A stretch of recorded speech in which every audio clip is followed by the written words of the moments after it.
அப்பா கொஞ்சம் ஃபிட்டு, எங்க அம்மா ரொம்ப ஸ்ட்ரிக்ட். பின்னாடி தெரிய வேணாம், நீ நடைய கொஞ்சம் கட்டு.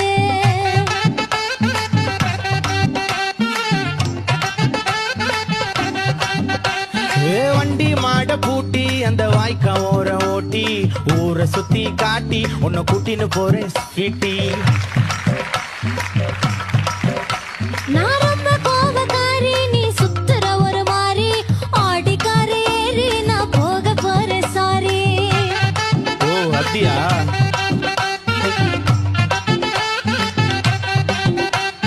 வைக்க மாட்டேன் தாடி, நீ வேணா எனக்கு போடி. இந்த மாமாவை தான் தேடி உன் தங்கச்சி வர ஓடி. ஏ நான் வேணா சொன்ன சும்மா, நீ கோச்சிக்காத அம்மா. உன்னை மட்டும் தாண்டா